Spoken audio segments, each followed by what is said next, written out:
when we're examining H&E, hematoxylin eosin stained tissue, what specific color variations are we looking for that could indicate disease? And if you can give us a couple of examples, because that's going to be crucial to set the stage.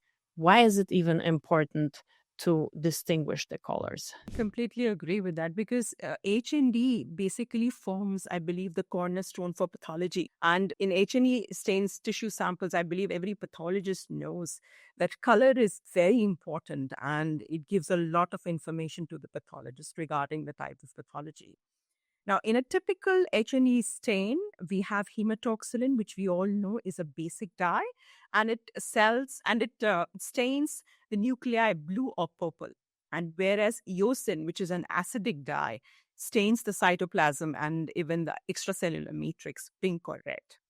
Now, if the cytoplasm stains excessively blue or purple, it could mean an increase in basophilic substances, and this could be due to inflammation or certain cellular damage or even cancers.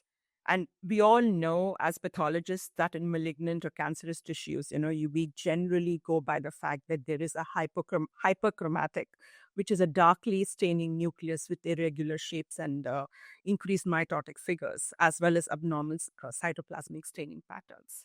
Now, apart from that, we also have variations in the staining of collagen or other connective tissue disorders or connective tissue conditions like fibrosis, which could indicate difference in the pattern of staining. And we also see not only for these inflammatory or benign or cancerous conditions, we also see disrupted or uneven staining patterns in, let's say, dysplasia or cranioplastic conditions, wherein we can have variation for staining patterns as well as loss of normal tissue architecture. So I believe the way we perceive color is very, very important as far as diagnosing these conditions are concerned. Mhm.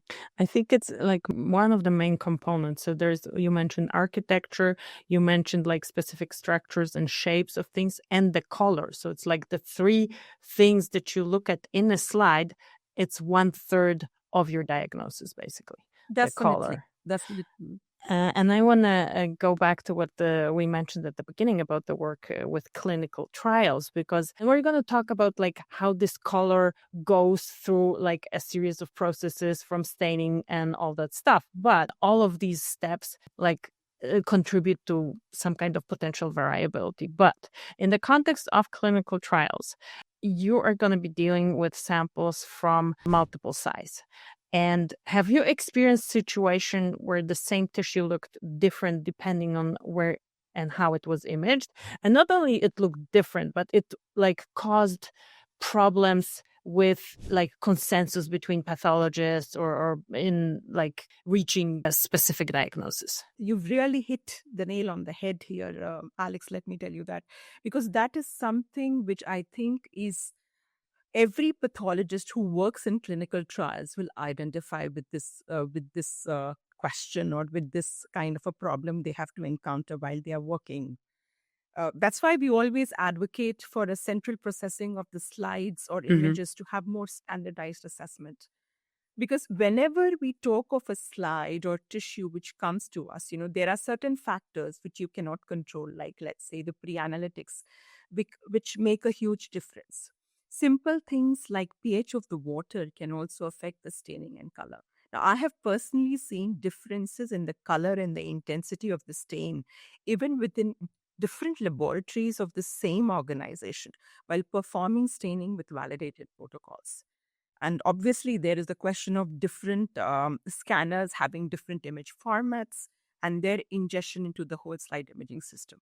So these definitely make the life of a clinical trial pathologist more difficult.